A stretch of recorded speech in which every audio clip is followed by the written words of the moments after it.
Today is 31st of August 2010, and this is also the 42nd time or night we are speaking on the Majjhima Nikaya Suttas.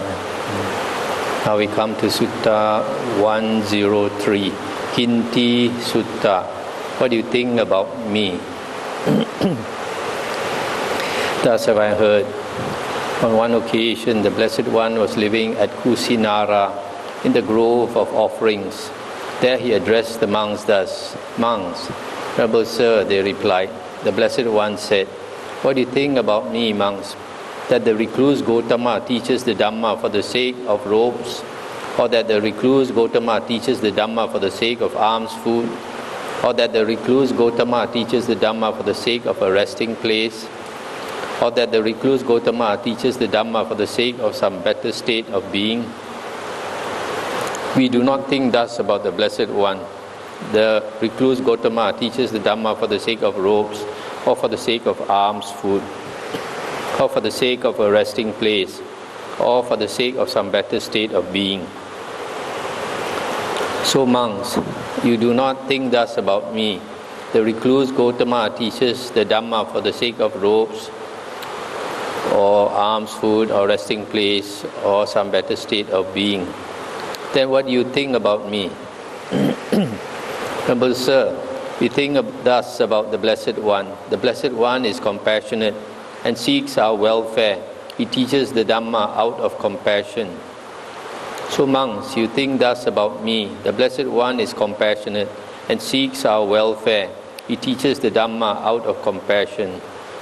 So monks, these things that I have taught you after directly knowing them, that is, the four intense states of recollection, the four right kinds of striving, the four bases of psychic power, the five faculties, five powers, seven enlightenment factors, the Noble Eightfold Path. In these things you should all train in concord with mutual appreciation, without disputing. I'll stop here for a moment. These few things here, if you add the 4 plus 4 plus 4 plus 5 plus 5 plus 7 plus 8, they add up to 37. They are called the Bodhipakya Dhammas, the requisites of enlightenment. And they are the most important of the Buddha's teachings as far as practice is concerned. While you are training in concord with mutual appreciation without disputing, two monks might differ about the higher Dhamma. Let's stop here for a moment. The higher Dhamma, the Abhidhamma, in the Suttas refers to these 37 Bodhipakya Dhammas and anything connected with them. It is not the later Abhidhamma that nowadays is found in the Abhidhamma Pitaka. Now, if you should think thus, these Venerable Ones differ about both the meaning and the phrasing, then whichever monk you think is the more reasonable should be approached and addressed thus. The Venerable Ones differ about both the meaning and the phrasing. The Venerable Ones should know that it is for this reason that there is difference about the meaning and difference about the phrasing. Let them not fall into a dispute. Then whichever monk you think is the most reasonable of those who side together on the opposite path should be approached and addressed thus. The Venerable Ones differ about the meaning and the phrasing. The Venerable Ones should know that it is for this reason that there is difference about the meaning and difference about the phrasing. Let them not fall into a dispute. So what has been wrongly grasped should be borne in mind as wrongly grasped. Bearing in mind what has been wrongly grasped as wrongly grasped, what is Dhamma, what is Vinaya should be expounded. Stop here for a moment.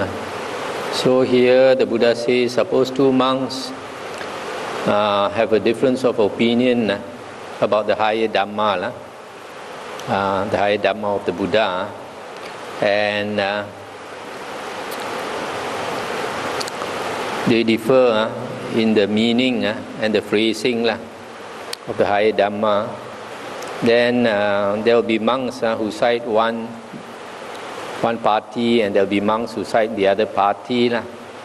So the Buddha said, you should try to approach both parties and tell them not to dispute, to understand the Dhamma correctly, the Dhamma and the Vinaya, and then don't have a dispute. Now if you think thus, these venerable ones differ about the meaning but agree about the phrasing, then whichever monk you think is the more reasonable should be approached and addressed thus. The venerable ones differ about the meaning but agree about the phrasing. The venerable ones should know that it is for this reason that there is difference about the meaning but agreement about the phrasing. Let them not fall into a dispute. Then whichever monk you think is the most reasonable of those who side together on the opposite part should be approached and addressed thus. The venerable ones differ about the meaning but agree about the phrasing. The venerable ones should know that it is for this reason that there is difference about the meaning but agreement about the phrasing. Let them not fall into a dispute. So what has been wrongly grasped should be borne in mind as wrongly grasped, and what has been rightly grasped should be borne in mind as rightly grasped. Bearing in mind what has been wrongly grasped as wrongly grasped, and bearing in mind what has been rightly grasped as rightly grasped, what is Dhamma and what is Vinaya should be expounded. Stop here for a moment.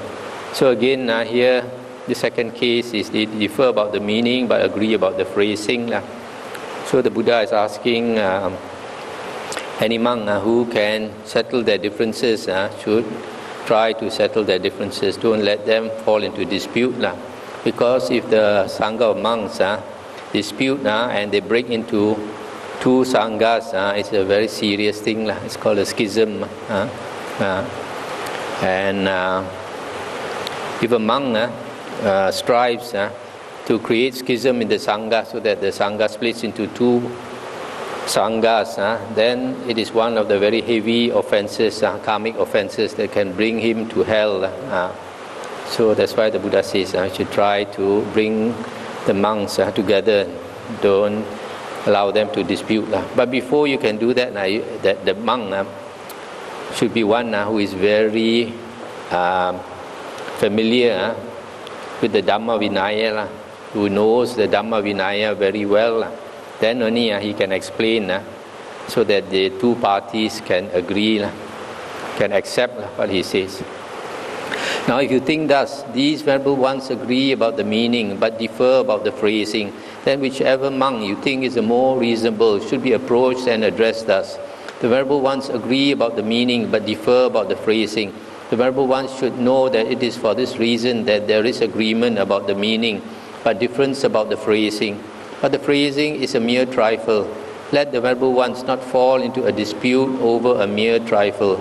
Then whichever monk you think is the most reasonable of those who side together on the opposite part should be approached and addressed thus.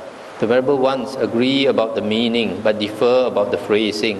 The venerable ones should know that it is for this reason that there is agreement about the meaning but difference about the phrasing.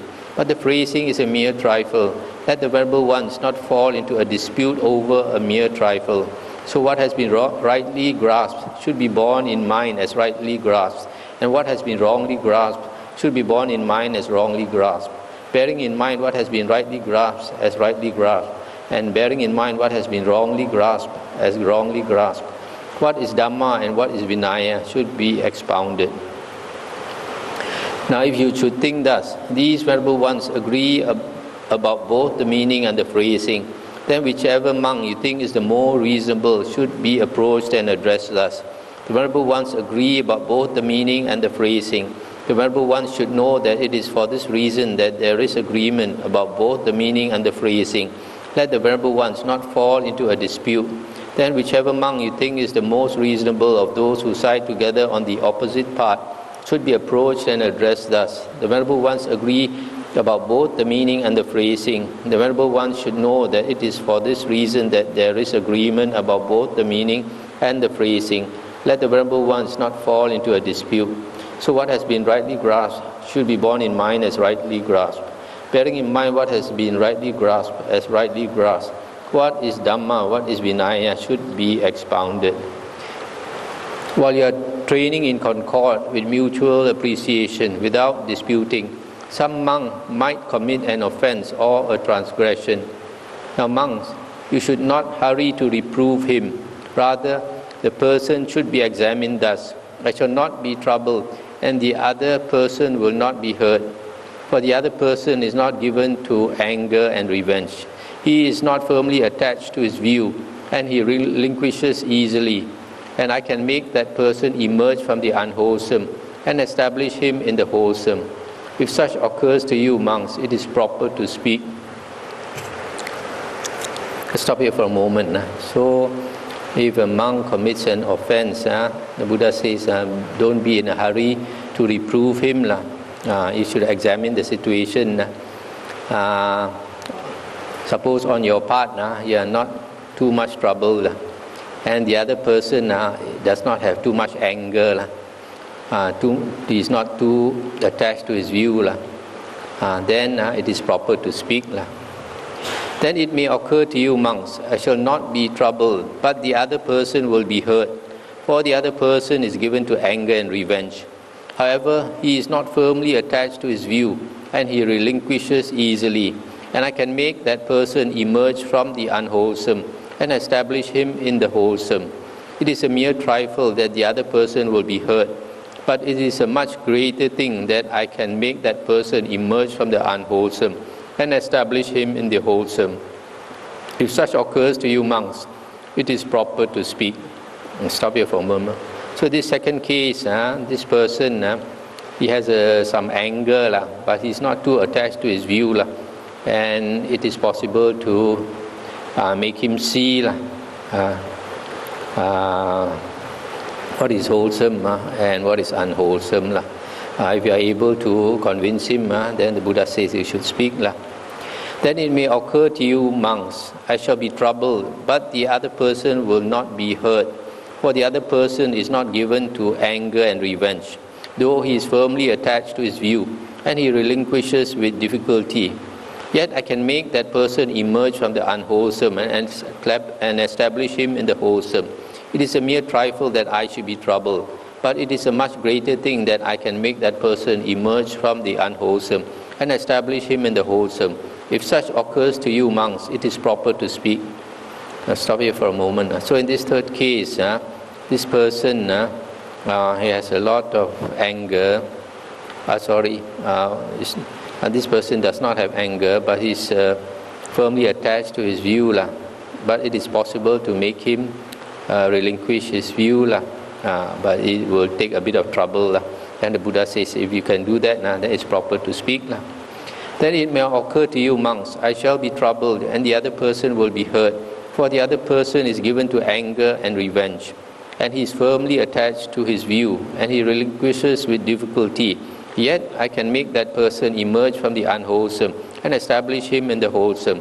It is a mere trifle that I shall be troubled and the other person hurt, but it is a much greater thing that I can make that person emerge from the unwholesome and establish him in the wholesome.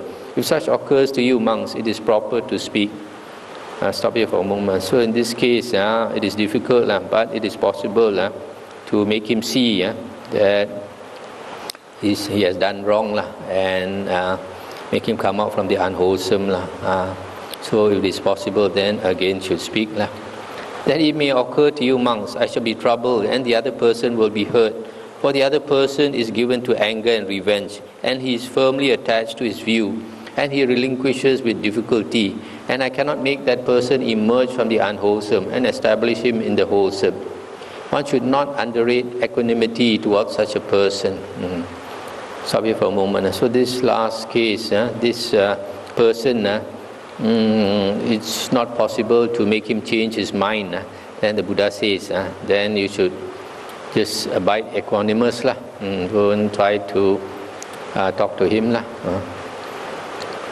While you are training in concord with mutual appreciation without disputing, there might arise mutual verbal friction, domineering views, mental annoyance, bitterness and dejection. Then whichever monk you think is the most reasonable of those who side together on the one path should be approached and addressed thus. While we were training in concord, friend, with mutual appreciation without disputing, there arose mutual verbal friction, domineering views, mental annoyance, bitterness and dejection. If the recluse knew, would he censure that? Answering rightly, the monk would answer thus. While we were training in concord with mutual appreciation, etc., if the recluse knew, he would censure that. But friend, without abandoning that thing, can one realize Nibbana? Answering rightly, the monk would answer thus. Friend, without abandoning that thing, one cannot realize Nibbana. Stop here for a moment. So here, two sides. There's some verbal friction between two parties of monks. So here the Buddha says you should talk to them and said if the recluse knew, the recluse here refers to the Buddha, I guess. If the Buddha knew, would he censure this? And that party agrees, then he will know that what to do. Then whichever monk you think is the most reasonable of those who side together on the opposite path should be approached and addressed thus. While we were training in concord, friend, with mutual appreciation without disputing, there arose mutual verbal friction, domineering views, mental annoyance, bitterness and dejection. If the recluse knew, would he censure that? Answering rightly, the monk would answer thus. While we were training in concord with mutual appreciation, etc., if the recluse knew, he would censure that. A friend, without abandoning that thing, can one realize Nibbana? Answering rightly, the monk would answer thus. Friend, without abandoning that thing, one cannot realize Nibbana. If others should ask that monk thus, was it the Venerable One who made those monks emerge from the unwholesome and established them in the wholesome? Answering rightly, the monk would answer thus. Here, friends, I went to the Blessed One. The Blessed One taught me the Dhamma. Having heard that Dhamma, I spoke to those monks. The monks heard that Dhamma, and they emerged from the unwholesome and became established in the wholesome. Answering thus, the monk neither exalts himself nor disparages others. He answers in accordance with the Dhamma in such a way that nothing which provides a ground for censure can be legitimately deduced from his assertion. That is what the Blessed One said. The monks were satisfied and delighted in the Blessed One's words. It's the end of the sutta. So here this sutta is more for monks. The Buddha is advising monks. If the Sangha, there's problem in the Sangha, how they should deal with it, how to bring the two parties together back to concord and harmony. Not so much for lay people, more for monks. Then the last part the Buddha says that if a monk can bring about harmony of the Sangha, then he should give the credit to the Buddha, not to himself. And the Buddha taught him the Dhamma. Using the Dhamma, he spoke the Dhamma to them.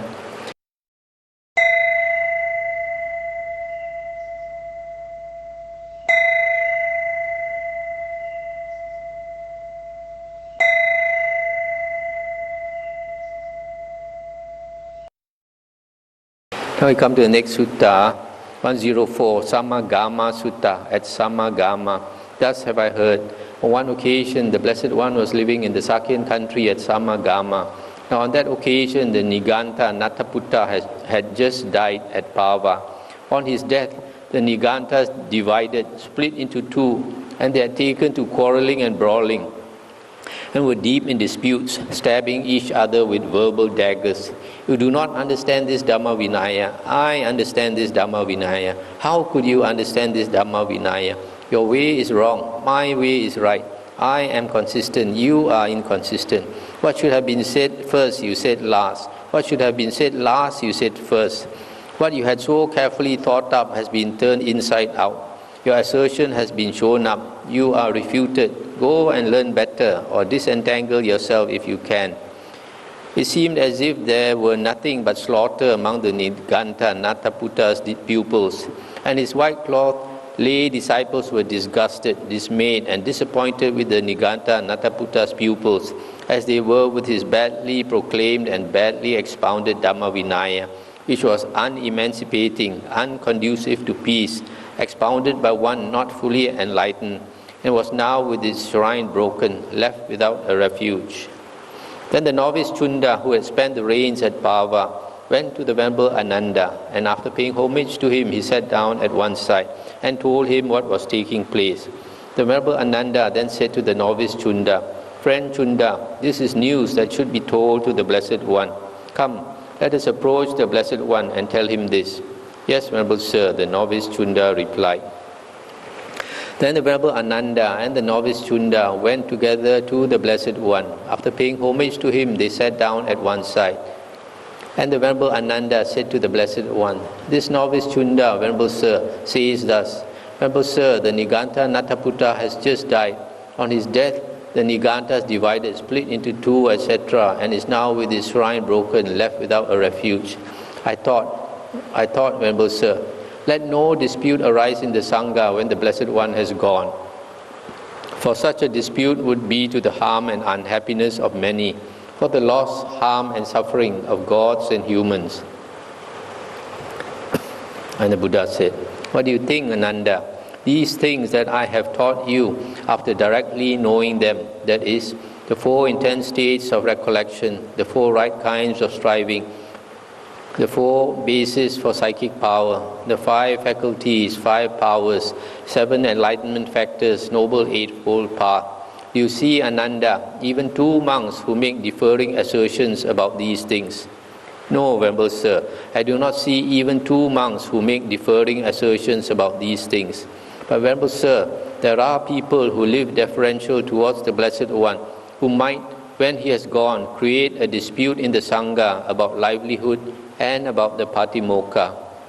Such a dispute would be for the harm and unhappiness of many, for the loss, harm, and suffering of gods and humans." And the Buddha said, "A dispute about livelihood or about the Patimokkha would be trifling, Ananda. But should a dispute arise in the Sangha about the path or the way, such a dispute would be for the harm and unhappiness of many, for the loss, harm, and suffering of gods and humans." I'll stop here for a moment. So here the Buddha says, a dispute about livelihood or about the Vinaya is not so important. But a dispute about the path or the way, that means about the Dhamma, how to practice the Dhamma, that is really serious. Because if there's such a dispute, then that it shows that some people are practicing the wrong way, practicing the wrong Dhamma, or practicing the wrong method of the Dhamma. There are, Ananda, these 6 roots of disputes. What 6? Here, Ananda, a monk is angry and revengeful. Such a monk dwells disrespectful and undeferential towards the teacher, that means the Buddha, towards the Dhamma and towards the Sangha, and he does not fulfill the training. A monk who dwells disrespectful and undeferential towards the teacher, towards the Dhamma and towards the Sangha, and who does not fulfill the training, creates a dispute in the Sangha, which would be for the harm and unhappiness of many, for the loss, harm, and suffering of gods and humans. Now, if you see any such root of dispute, either in yourselves or externally, you should strive to abandon that same evil root of dispute. And if you do not see any such root of dispute, either in yourselves or externally, you should practice in such a way that the same evil root of dispute does not erupt in the future. Thus, there is the abandoning of that evil root of dispute. Thus, there is the non-eruption of that evil root of dispute in the future. Again, a monk is of contemptuous and domineering. A monk is contemptuous and domineering, or envious and avaricious, or deceitful and fraudulent, or has evil wishes and wrong view, or adheres to his own views, holds on to them tenaciously and relinquishes them with difficulty. Such a monk dwells disrespectful and undeferential towards the teacher, towards the Dhamma, and towards the Sangha, and he does not fulfill the training. A monk who dwells disrespectful and undeferential towards the teacher, towards the Dhamma, and towards the Sangha, and who does not fulfill the training, creates a dispute in the Sangha, which would be for the harm and unhappiness of many, for the loss, harm, and suffering of gods and humans. Now, if you see any such root of dispute, either in yourselves or externally, you should strive to abandon that same evil root of dispute. And if you do not see any such root of dispute, either in yourselves or externally, you should practice in such a way that that same evil root of dispute does not erupt in the future.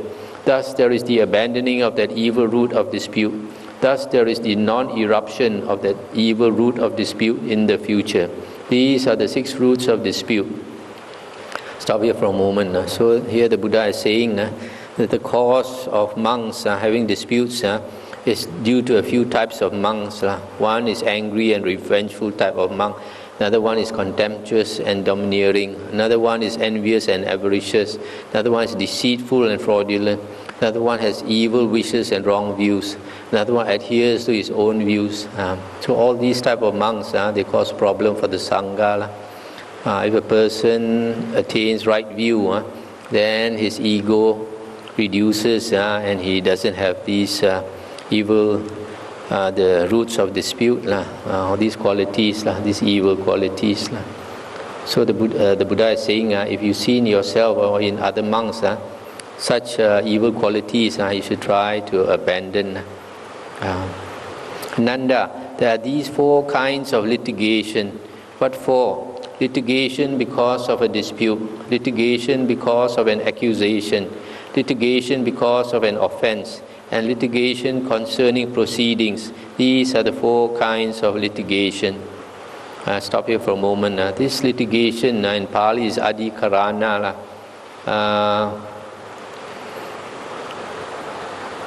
When there is problem in the Sangha, say because of dispute or accusation or an offense or proceedings. Proceedings means the proceedings of the Sangha. When the Sangha has something to discuss, the Sangha comes together and proceeds according to the Vinaya. And so sometimes the proceedings, people find fault, certain monks find fault with the proceedings, that also causes litigation. So these are the 4 kinds of litigation. Nanda, there are these 7 kinds of settlement of litigation. For the settlement and pacification of litigations whenever they arise, removal of litigation by confrontation may be provided. Removal of litigation on account of memory may be provided. Removal of litigation on account of past insanity may be provided. The effecting of acknowledgement of an offense, the opinion of the majority, the pronouncement of bad character against someone, and covering over with grass. These are the 7 kinds of settlement of the litigation. And now the Buddha discusses them one by one. And how is there removal of litigation by confrontation? This litigation by confrontation, the translation in the Vinaya book is verdict in the presence of. Here monks are disputing, it is Dhamma, it is not Dhamma, it is Vinaya, it is not Vinaya. Those monks should all meet together in concord. Then having met together, the guideline of the Dhamma should be drawn out. Once the guideline of the Dhamma has been drawn out, that litigation should be settled in a way that accords with it. Such is the removal of litigation by confrontation. And there comes to be the settlement of some litigations here by removal of litigation by confrontation. Stop here for a moment. This one, these monks are disputing, and then in the Vinaya books it says verdict in the presence of. That means if there's some problem concerning some monk, then it has to be discussed in the presence of that monk. If it's concerning the Dhamma or the Vinaya, then the Dhamma and Vinaya should be discussed. That means that's the meaning of verdict in the presence of. Whatever is the problem, it must be discussed in its presence. In other words, for example, you cannot accuse a monk of some offense and you take action against him without his presence. You must call him in front of the Sangha, question him in his presence, then only you decide what to do. And how is there the opinion of a majority? If those monks cannot settle that litigation in that dwelling place, they should go to a dwelling place where there is a greater number of monks. There they should all meet together in concord. Then having met together, the guideline of the Dhamma should be drawn out. Once the guideline of the Dhamma has been drawn out, that litigation should be settled in a way that accords with it. Such is the opinion of a majority. So there comes to be the settlement of some litigations here by the opinion of a majority. I'll stop here for a moment. So here it's like taking a vote. So the majority decides and everybody goes according to the majority opinion. Number 3, and how is there removal of litigation on account of memory? This account of memory is Sati Vinaya. Here one monk reproves another monk for such and such a grave offense, one involving defeat or bordering on defeat. This defeat is parajika, the most heavy offense of a monk. Defeat means once he acknowledges that he has broken that offense, that precept, then he is defeated, he is no more a monk. Does the Venerable One remember having committed such and such a grave offense, one involving defeat or bordering on defeat? He says, I do not, friends, remember having committed such and such a grave offense, one involving defeat or bordering on defeat. In his case, removal of litigation on account of memory should be pronounced. Such is the removal of litigation on account of memory. And so there comes to be the settlement of some litigations here by removal of litigation on account of memory. Stop here for a moment. This one, if some accusation is made against some Arahant, an Arahant is supposed to be mindful 24 hours a day. So if he says that he did not commit that offense, then they know that he is an Arahant. Then they accept his word. They remove that litigation. Number 4, and how is there removal of litigation on account of past insanity? Here one monk reproves another monk for such and such a grave offense, one involving defeat or bordering on defeat. Does the Venerable One remember having committed such and such a grave offense, one involving defeat or bordering on defeat? This defeat, just now I mentioned, is parajika, and the other grave offense bordering on defeat is called Sangadisesa. These two are the most heaviest offenses. He says, I do not, friends, remember having committed such and such a grave offense, one involving defeat or bordering on defeat. Despite the denial, the former presses the latter further. Surely the Venerable One must know quite well if he remembers having committed such and such a grave offense, one involving defeat or bordering on defeat.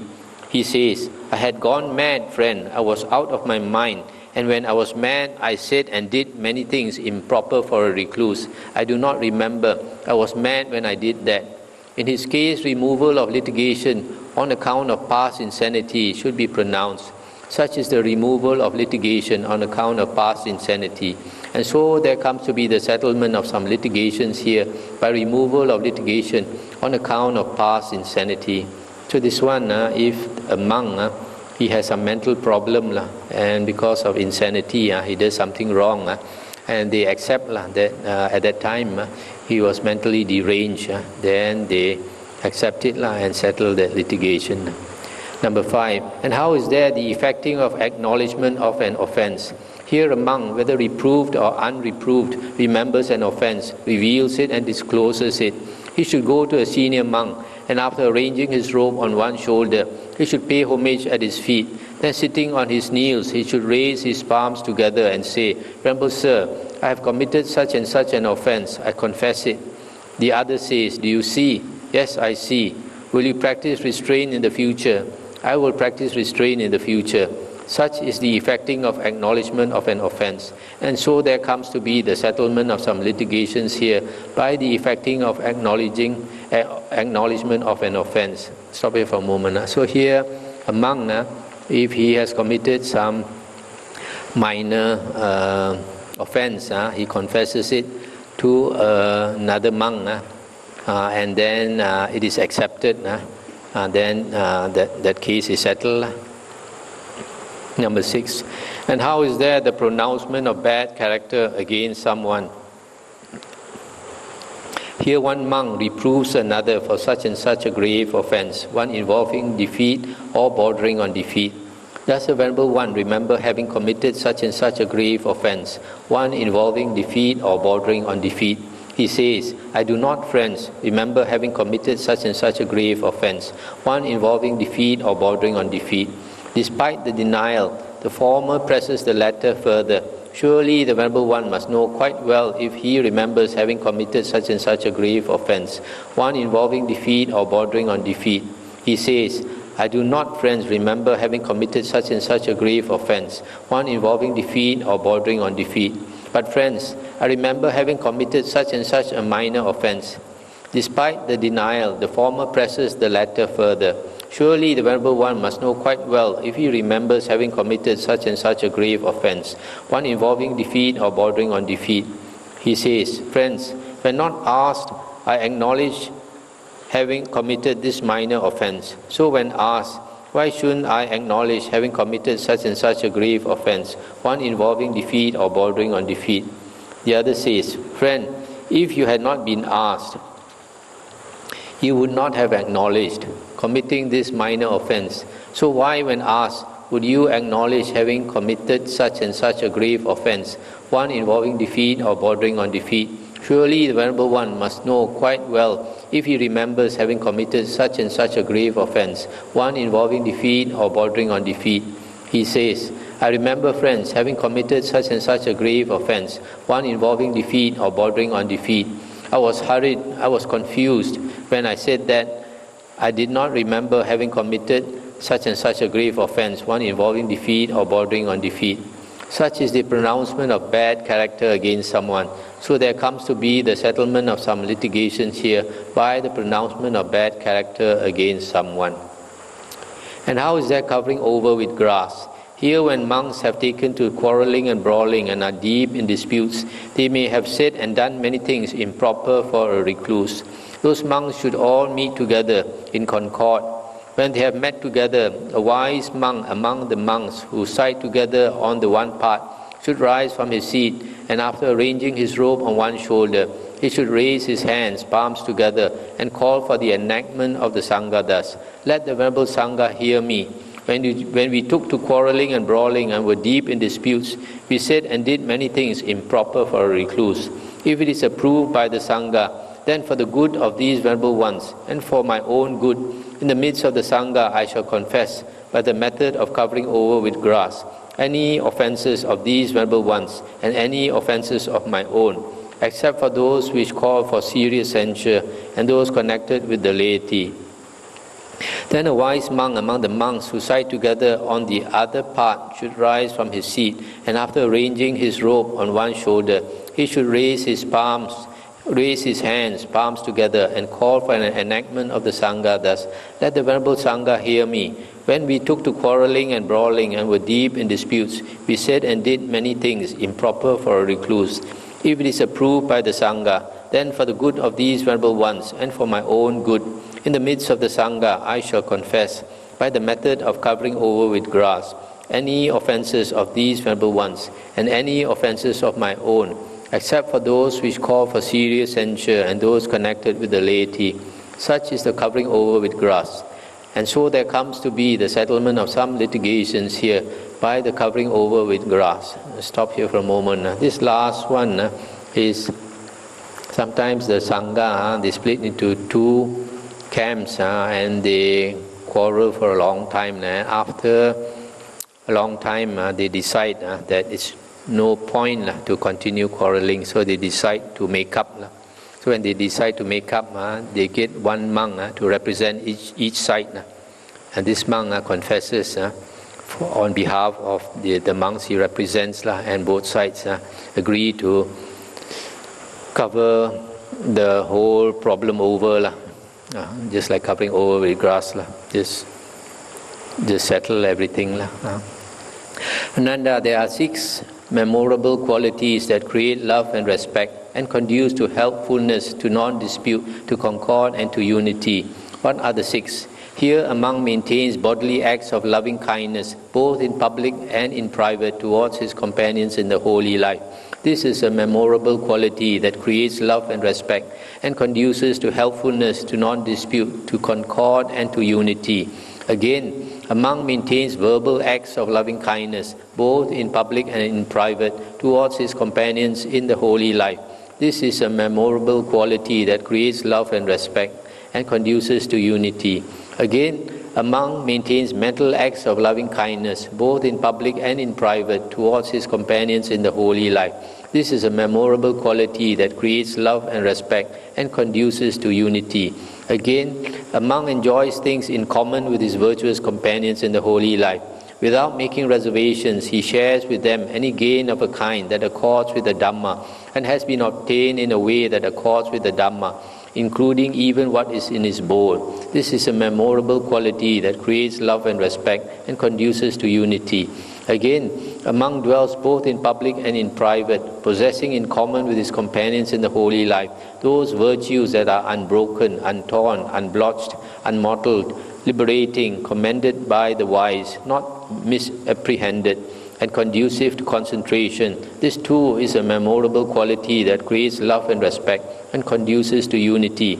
Again, a monk dwells both in public and in private, possessing in common with his companions in the holy life that view which is noble and emancipating and leads the one who practices in accordance with it to the complete destruction of suffering. This too is a memorable quality that creates love and respect and conduces to helpfulness, to non-dispute, to concord, and to unity. These are the 6 memorable qualities that create love and respect and conduce to helpfulness, to non-dispute, to concord, and to unity. If, Ananda, you undertake and maintain these 6 memorable qualities, do you see any cause of speech, trivial or gross, that you could not endure? No, Venerable Sir. Therefore, Ananda, undertake and maintain these 6 memorable qualities that will lead to your welfare and happiness for a long time. That is what the Blessed One said. Remember, Ananda was satisfied and delighted in the Blessed One's words. That's the end of the sutta. So this last part is very important. In a monastery where a lot of people stay together, it is important to practice these 6 qualities. Metta, loving kindness, through the body, speech and mind, and then sharing anything you have with others, not to be selfish, not to be stingy, and then number 5, to have good sila. In a monastery which practices good sila, it can be seen that the monks they help each other, they cooperate with each other, they support each other and all that. But I've seen in town monasteries, city monasteries, where the monks don't keep good Vinaya, everyone looks after himself only, very selfish. And then sometimes when a monk is sick, nobody bothers with him, old monks and all that. This is not what you see in a monastery which practices good Vinaya. Because if a monk practices good Vinaya, he acts in accordance with Vinaya, not motivated by his own selfish motives.